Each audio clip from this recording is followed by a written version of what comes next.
Well, I guess we're going to do questions and answers, so if anybody has any questions for anybody, speak up. Do the best to... Not a profound question perhaps, but for any of you, how do you encourage people to tell their stories, to share their stories? Any magic words to...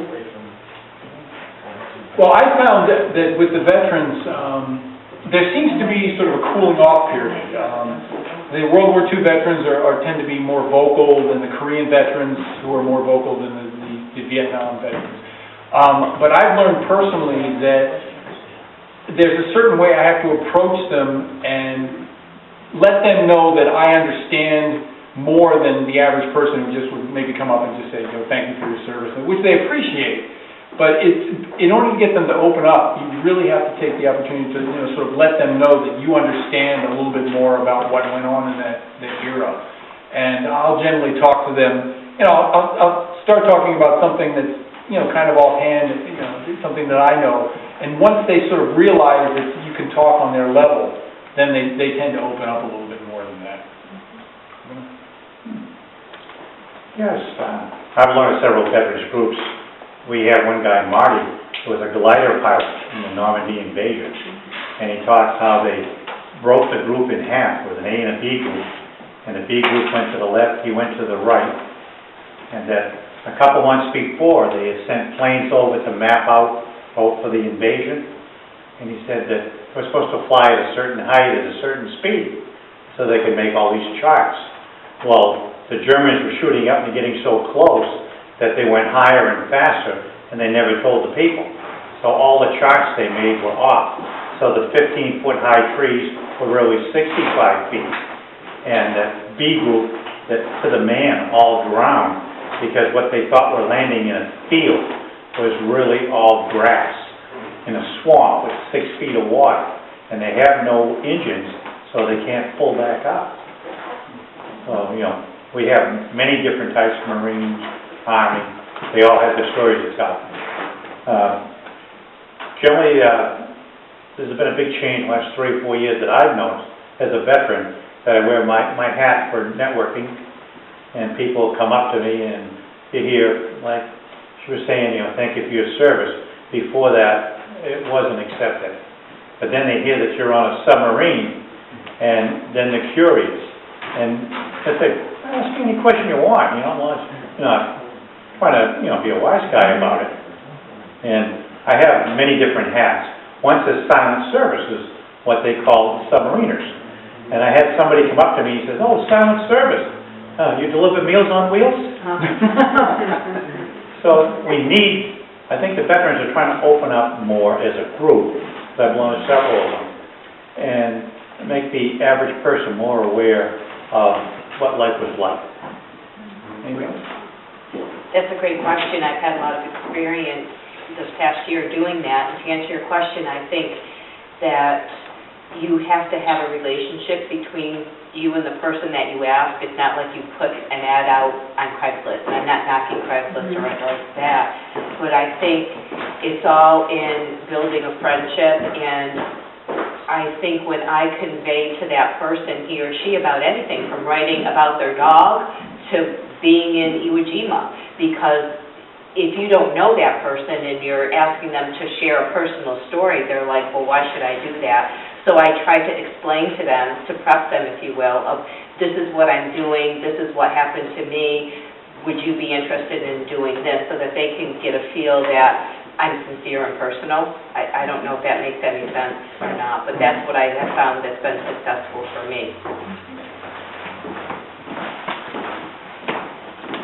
Believe it or not, even though I have a long history to deal with, my first book was written about my family. My grandfather was an officer in the Tsar's cavalry, and I was never able to get the stories from him as to what had occurred during World War I and later on during World War II, after my family had come over from Latvia through Germany and then to the United States. But with respect to interviewing my mother and my dad with their experiences, the important thing that I found in trying to interview them was I had to have a quiet time and had to be able to sit down and willingly listen for a very long period of time in order for them to be able to let it go. My dad was, one of the memories that he had was being at gunpoint from a couple of Russian soldiers as a teenager and trying to get out of Latvia. Unfortunately, a lot of people don't believe this, but the German soldiers actually helped them get out, over here, which, being a teenager at gunpoint, very similar to, being a soldier at gunpoint, or being a soldier or an airman, seeing what's going on. The key to the interview is listening for those little things and actually taking the time to listen to the story.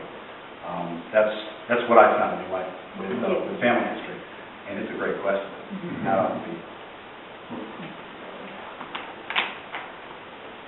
I just want to add one thing. When a veteran wears a hat or something, he's not really trying to brag or something, but just to sort of network with other veterans, because you can open up amongst each other. And then somebody hears something and they ask you a question. I went into Jamaica Plains to have cataract surgery, and a woman saw my hat and says, "Oh, submarines, oh wow." She says, "I have to tell you about my grandfather that was in World War II, that he was in charge of the Italian prisoners down in Florida." And he said there was an Italian submarine that was operating off of Florida. Now, you never hear about the Italian, never mind the Italian submarine. And the only way they were caught is they were in town at night drinking at the local bar, and somebody detected them, So then they were all put in this prison camp, and the captain made a deal. He says, I'll tell you what, you give me enough fuel to go out, he says, and I'll operate with my crew, no weapons, and let you develop your tactics to find us. But he says, I guarantee you'll never find us. And they did that for over a year. And in the process, her grandfather found out he was a third cousin to the Italian, and so he was allowed, the Italian prisoners were allowed to come home on weekends, and they would have a Sunday meal with the guys. Yes. Tonight, you folks have really put a lot of given information about several wars, and I see all wars are different. The Civil War up until now, they have fought differently with the high technology of the time and on different lands with different people. You folks know veterans. Can you give a common thread to the veterans that have fought in different wars? What's the commonness of the human part of it that you can give us? Well, I belong to the submarine pressure group after the submarine that, sunk right off of Portsmouth here. And I knew a lot of the crew because we were in having new batteries put in our submarine. We have 252 one-ton batteries, and they cut 20 by 40-foot holes with the hull. Take out the old ones, put in the new ones. And the battery only lasts about 3-4 years. Then they start exploding, but I can digress on that stuff. And when I talked to some of the submariners today that were in the nuclear Navy, they said, well, it was 74 degrees, temperature controlled, they wear sneakers, they wear suits, they're taking college courses, and when they go out on what we call the boomers, the ones that have all the missiles on, they just go out and putt around at 2 to 3 knots, and they're just listening for anything standing by to protect the country. If something happens, they come up and they start letting missiles go. Each missile has 57 warheads, nuclear warheads. Each one can go to a different place. So that means that one nuclear submarine can take out all of Europe. And there are many. And even the Iranians bought a Russian missile-firing submarine with the crew. And they have it. So don't underestimate, they're not running around with rifles out there, they're on a whole different level.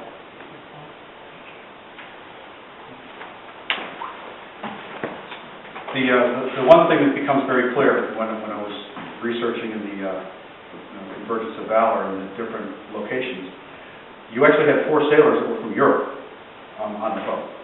You had 3 Southerners, 1 came from Ohio, and you had 4 Europeans. The one sense that I caught is a commonality between Convergence of Valor and Havana Secret, between not just the sailors but also the individuals that were involved, was love of country.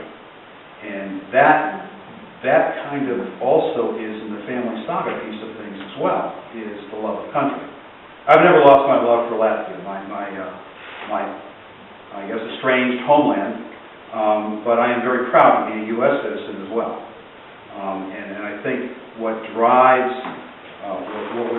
the Nazis, the German soldiers, and I'm making a distinction, Nazis versus German soldiers, the Russians versus the Soviets type of thing. It's the love of the land, it's the love of the country. We've got a great country to deal with here, and you can tell that by the pride in the military veterans that you see and those that have served in the military. You know, that's my perspective anyway, and that's what I've seen in my research. You want to add? Another great question. Pride, respect, and the wanting to do your job.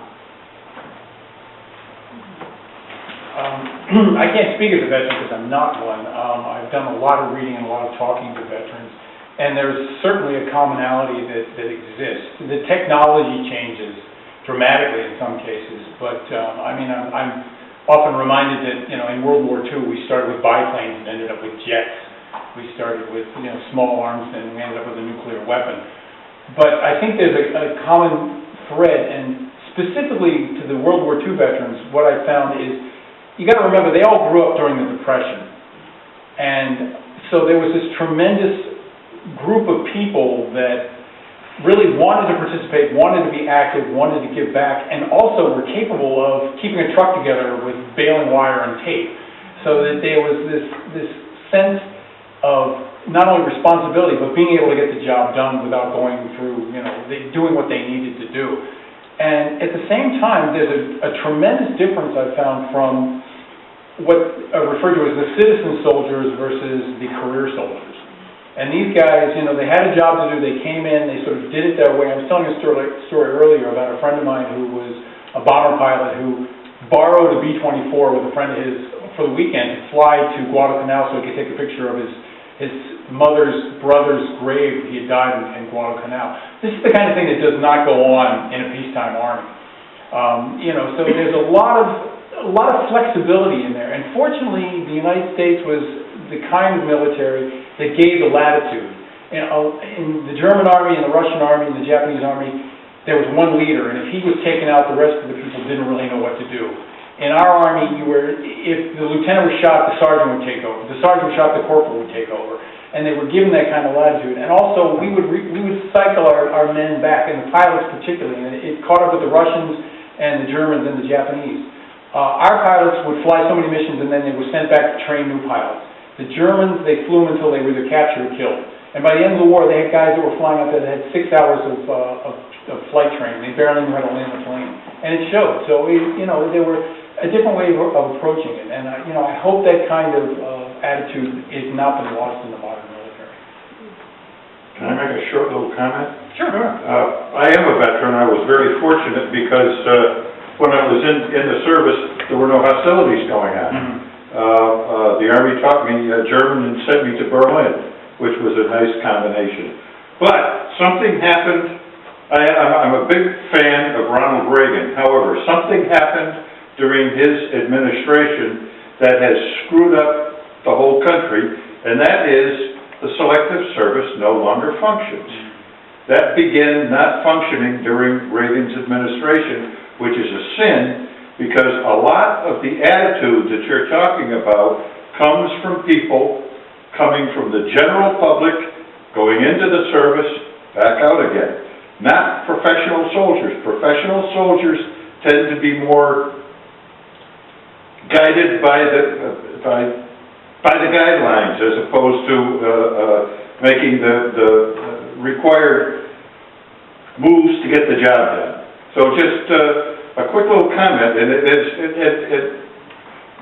today's military is marvelous and is very professional and all of that, but when you go back and you read some of what the Greeks were talking about with their societies made up of military people and professional people and merchants, then you find out that we have slowly walked into that same trap, and I hope they get the selective service working again. Just for that simple, stupid reason. See, submarines, about 1 out of 100 people that apply make it. And we're so bonded together that we're closer than family, we're closer than brothers. Because if anyone makes a mistake, the whole can goes to the bottom. So it's a whole different group. And whether you're in the Italian submarine service, the German, whatever group, it doesn't matter. 3 years ago, our pressure group, the submarine base out of Portsmouth that I belong to, we were contacted. They found a Russian submarine up by the Portsmouth Bridge going into Kittery. And so we went up there with Reese, and we went to over where their grave was, and we floated Reese to follow submariners, even though they were Germans, you know? So, you know, that's the bonding that our group had, that you don't necessarily find in the other groups. They're close within their unit, but one unit seems to be in competition with another unit in the other branches. And the submarines were all the same, no matter what. The Germans lost 5 out of 6 of the guys that went in the submarines because, like one was mentioning earlier, they weren't cross-trained. They only knew one job. They take out a couple of torpedo men, and nobody knows how to fire a torpedo, or they lose the engine man, and nobody knows how to start the engine. For me to get my Dolphins, that's the equivalent of a pilot's wings, except that I have to know everybody's job on that ship. If you're a cook, a torpedo man, an electrician, a sonar man, it doesn't matter. A torpedo man has to know how to cook a meal, put in a battery charge, and we all are totally cross-connected. So if any one compartment is taken out, the other ones can take care of things. That's what the Germans didn't do. We lost 1 out of 6, they lost 5 out of 6. Any questions? Yeah, I was hoping that you could show us the pictures from the people that were on the Hunley. Because I don't think, sure. I don't know if everyone saw that you had that. Yeah, I'll give you the mic. Get a close-up of this. While I was doing the research, one of the things that the Friends of the Hunley did is they actually had taken the skulls of the sailors and did forensic reconstruction, so that we could try to get a good glimpse of what these sailors actually looked like. And you know, on the top side here, we'll start with Joseph Ridgeway. He ended up becoming the first officer for the crew. He was in the back side of on the back conning tower. Grew up in Virginia, and basically got into the conflict when he was a teenager. The guy below him is Arnold Becker, who spent some time on a couple of the steam-clad gunboats that were out on the Mississippi River. Both of those gunboats ended up getting zipped during Farragut's run up the Mississippi River. And he ended up going to Charleston, and in part of the convergence, if you will, what he did is he became part of the crew of the Indian Chief, which is a receiver ship. Lieutenant Dixon is the man right here. I mean, this is the man. A sailor's sailor, captain's captain type of individual. He actually told off a couple of generals, including General Beauregard in Charleston, because Beauregard wanted the flagship, the Wabash, to be sank by the Hunley rather than taking somebody off of the flank. Dixon basically told him, no, I'm going after the Houstonic. The Wabash is just not doable. And he just took his crew, got his crew off with the Indian chief, and made history.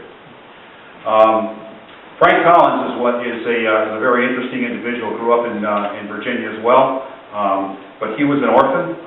Was raised by his uncle and aunt, and in Richmond. And one of the depictions of Frank Collins, which is really kind of interesting, is he had a cobbler's notch in several of his teeth. His uncle was a cobbler, and he apprenticed under his uncle. So when they had taken the skull and taken a look at the teeth, he actually had a couple cobbler's notches in there. And if you take a look at the picture closely, you can actually see they've got a small cobbler's needle actually sitting in there. It's not a toothpick.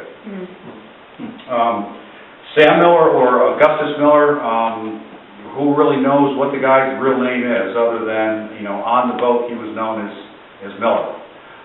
He was on a ship's manifest in 1861, a privateer vessel with J.F. Carlson, who's one of the guys over here on my left. Shows up in 1861 in that ship's manifest just as a name. Was he steerage? Was he a passenger? Who knows? The bottom line was that he disappears after the Jefferson Davis was run aground, and then shows up again January 1864 on the Hunley as one of the crewmen. Needless to say, with 3 years running around in with nobody knows who you are, it was a great story to be able to use him to see what was going on from a historical perspective. Seamus Lumpkin was another individual who there was very little information about. However, just taking a look at what they did with the Reconstruction, the guy looks like an Irish brawler. So that's kind of the personality that I gave Mr. Lumpkin. Looking at Lumpkin and Collins, as well as Mr. Ridgeway, the top right over here, those were what I call the three horsemen. Those were the men that were actually sitting in the dead man seats in between the two conning towers. If the boat had sank and they decided that they were going to open up the hatches to try to escape, those three men knew that they were not going to survive. So there's a lot of guts and there's a lot of glory going on with these guys. Now think about it. As we go through Mr. Wicks and Mr. Carlson, 4 of these people were actually European, had come to this country just prior to the Civil War. So kind of interesting that they had come here to be part of this country, and ended up essentially becoming heroes with the submarine fleet. Now the top left here, James Wicks, has a very, very interesting story, which I go through in Convergence of Valor. Oldest one of the crew, up into his mid-40s, he was actually part of the U.S. Navy prior to the Civil War. When the Civil War broke out, he was caught in the North as a member of the U.S. Navy doing his duty, even though he was fighting against his new country, which was the Confederate States of America. Interesting piece here is that when the Confederates took over in the Hampton Roads area, the Union had 5 ships which were setting up a blockade.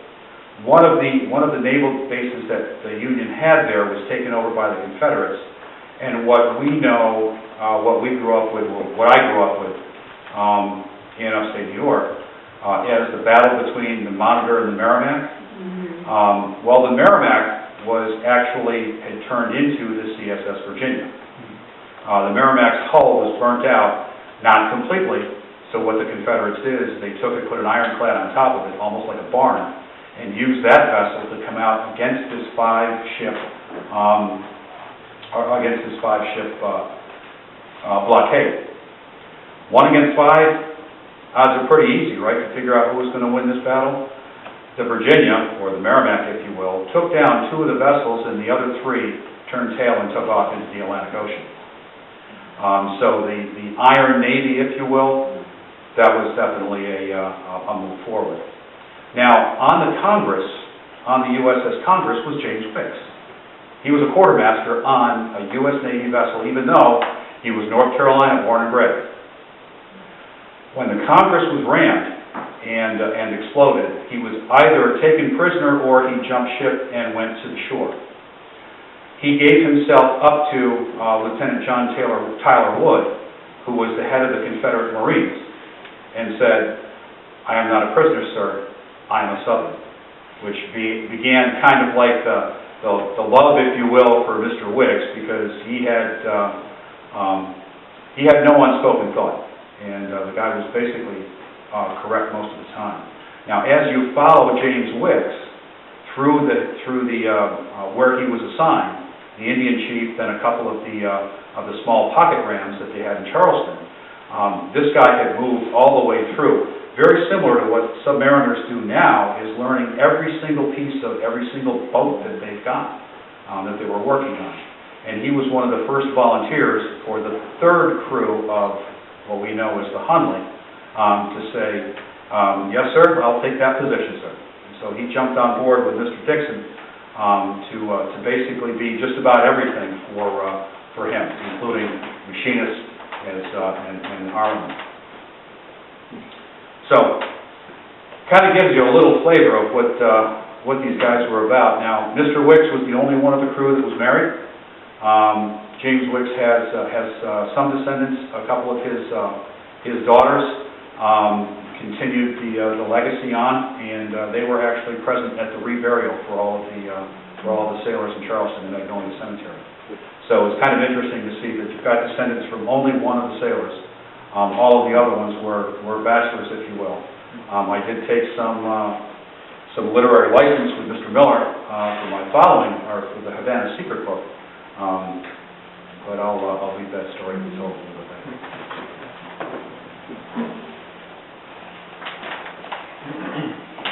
A little feedback is submariner that was rammed, cut in half and sunk, and spent 17 hours on the bottom, and we only have 18 hours of air. What these guys were going through. When you get up to about 16 hours and you're losing all that air, you start panting like a puppy. Then it gets super cold, starts to sweat on the inside of the hull. So I'm sure all those guys are doing that. And then if you light a match, it flares up and goes out immediately. There's not enough oxygen. So in our case, the corpsman goes through the submarine, and he had glass tubes that measure I get confused between monoxide and dioxide. But he would go in each compartment and break one and measure it, and then move the people around as it's getting harder and harder to breathe, and colder, to where you're just folding up into the fetal position, holding your legs and your arms, and you can't move, because if you move, you're using more oxygen, and you're all sealed off from each other. So that's what these guys on the Hunley had to go through, that they're just slowly panting, losing the air. And I saw a documentary on it once. I think they had a candle. That's the only light they had on the entire thing. So you can tell by the light on a flame, as the oxygen goes down, it changes colors, and it goes down, and it's just not enough to survive. Any other questions? Are you still collecting stories for your second book? Yes, thank you for mentioning that. I am collecting stories. If there's anybody here who knows any veterans, if you've seen me before you leave, what I do is it's absolutely no cost or inconvenience to the veteran.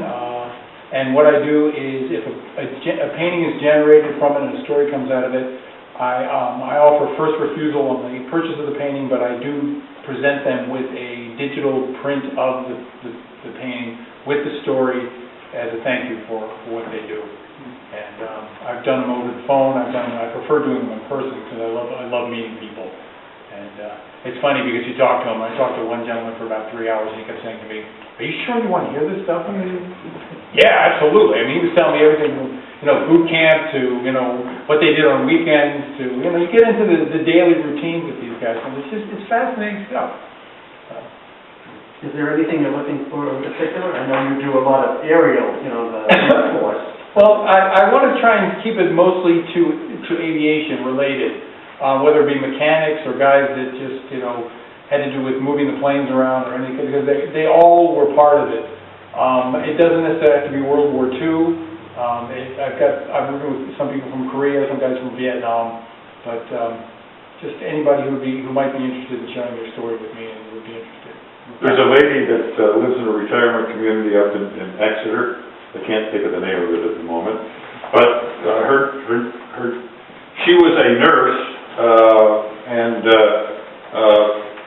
one of her jobs in Italy was to fly severely wounded soldiers from World War II in a B-17 that was converted into a hospital bomber, to get that to England where they could get the dire care that they required, and that was one of her jobs.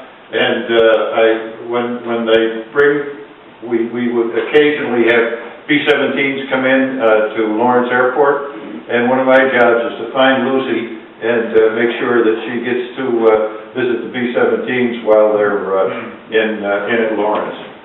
So interesting people, and talking with her is just marvelous. I'm upset because I have cousins who are of a different generation than I, and these cousins were all in World War II.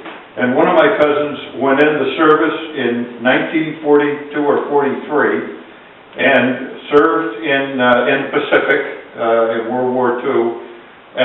He got out of the service in 1945 as a master sergeant. And you know how you got to be a master sergeant that quickly. And I could, being a generation apart or just my style, I could never get squat from him about his military service. And he'd be on another subject, that's all, didn't want to talk about it. Yeah, I've run into some of those too. You have a question in the back? Fred, I just wanted you to tell them what you had to do to qualify for subs in the diving tower. My wife Linda married 51 years next year, next month rather. I said earlier that 1 out of 100 applies, but when you first go through to get into the submarine service, there's 5 psychological tests you have to take, 5 different people, and then you get to go to the submarine base. Now you have to take the physical test before you can start the submarine school. So the first thing they do is they take you 24 people at a time down to the lower base, and there's an 8-foot cylinder with windows every foot all the way around it, and 2 instructors, and they open the hatch, and all 24 go in. You sit down, you spread your feet, next sailor comes in, next 3 rows of 24. Then they slam it shut. If you have claustrophobia, you'll know right away. Then they start to increase the pressure to see if you can take the pressure for going down there. And you're constantly popping your ears and that, and when you get to the amount of pressure the same as being 100 feet down, the instructors won't talk about anything. They're real quiet, and they're waiting for somebody to speak. And the first person that speaks, all that pressure on your vocal cords, you sound like Donald Duck. You know? And that starts everybody else laughing, so it's like a whole flock of ducks. You know? And they have a bubble on the side, so if any one person, while they're increasing the pressure, can't take it, instructor will put that one person in there with one of the 2 instructors, and they'll seal the inside hatch and slowly decrease it so you won't get the bends. The second part is the water tower. They have a 100-foot high water tower that's 25 feet wide. You get your instruction, and then they take you 12 at a time with an instructor. And you go in an elevator down the side to 50 feet, and they open an outside hatch into a cylinder.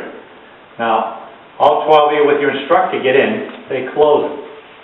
And then the instructor says, ready, and there's a ring in the middle that you all hold on to, it's chest high. And you're on a perforated floor, and they open a valve, and the water starts flooding in. Comes up your feet, up your legs, slowly up your chest, comes all the way up and stops at your chin. Now you're in an air pocket that's only about a foot high, that's the same pressure as 50 feet. And what you do is you take a deep breath, you let it out, a deep breath, you let it out. The third time you take a deep breath, you have to dive down and swim out the hatch. And now you look up 50 feet, and it looks like a little tiny shiny dime, even though it's 50 feet up there. And you have to go up on a breath of air, but you have to blow air out and stay below your bubbles, because you have 3 times the volume in your lungs. And so you're watching all these bubbles, and there's 5 divers between you and the surface. So if anybody panics, they don't want you to get the bends, they'll push the air out of your stomach, and they have a pocket behind them, and they'll put you in there, simmer you down, and then they'll buddy breathe with a tank, scuba gear, and bring you up. A few weeks before me, there was one guy that panicked and fought off all 5. He was so terrified. And when he went through the top, they grabbed him, they rushed him up to a hyperbaric chamber, put him in there, and they saved his life, but he lost all sensation from his waist down. So he was all done.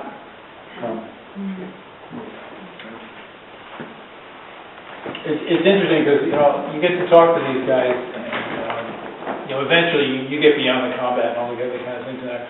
And the gentleman who I was talking to was a bombardier here, so I was talking to him, and towards the end I said, well, how did you get home? And he started laughing. He was on an island in the Pacific, and he said that the way they would take you home after the war was over is they would round up about 1,000 guys, and they'd get a troop ship to come in, and then they'd put you on board and they'd sail you home. And he was the commander of his plane, so as he was coming up the gangway, a sergeant stopped him right as he put his foot on the gangway and said, "Sorry, buddy, you can't get on board." He said, first of all, I didn't like being addressed by a sergeant because he was a captain, but as buddy. And he said, well, what do you mean, my crew's on board? And he says, no, we're full. You got to wait for the next ship. So I thought, great. Now I got to wait another month for them to round up another 1,000 guys in another ship. And so he walks back to the base, and some guy comes up to him and says, "Are you a pilot?" Looks down at his wings and says, "Yeah." And he says, "Go down to the field right now. We need you down at the base." He says he gets down to the field. A brand new Lockheed Constellation is sitting on the runway. And he said, "We need one more guy to fly this plane home." He said, "I got home in 3 days. It took the rest of my crew 2 months before they finally get back home." But he flew in the lap of luxury, pressurized cabin, the whole 9 yards. He was just, and it just was one of those situations where he just happened to be in the right place at the right time. So. Speaking of Lockheed Constellation, if you meander on up to, the airport about, maybe 50 miles north of Portland is, come on, help me. North of Portland? North of Portland, and a tiny little bit west, right on 95. It's right out there. Augusta. Brunswick. No, it's not Brunswick. It's to the northwest. I can't. Gee. Not Pete's. No, it's north. Anyway, when you see it up there, it's a general aviation airport. I don't think there's anything scheduled in there, but there are 2 constellations, 2 Lockheed Constellations parked at that airport. What's Auburn mean? Huh? Auburn, Maine. Auburn, you're right. Auburn Lewison. Yeah. And thank you. There are 2 constellations parked up there. They are the property of Lufthansa, and Lufthansa is trying to make one good flying Lockheed Constellation out of that assembly, and they were a hellacious airplane, thanks to Howard Hughes, of all things. Oh, interesting. 1936, that airplane was developed, and it was brand new. It was state of the art until the jets came along. Any more questions from you? You were mentioning looking for service dogs. Yes, stories. On Facebook, there's Pets for Patriots, Okay. and I think it's Canines for Warriors. That have pages there that you might be able to find somebody. Great, thank that you would very be willing much. to I talk to appreciate you. that.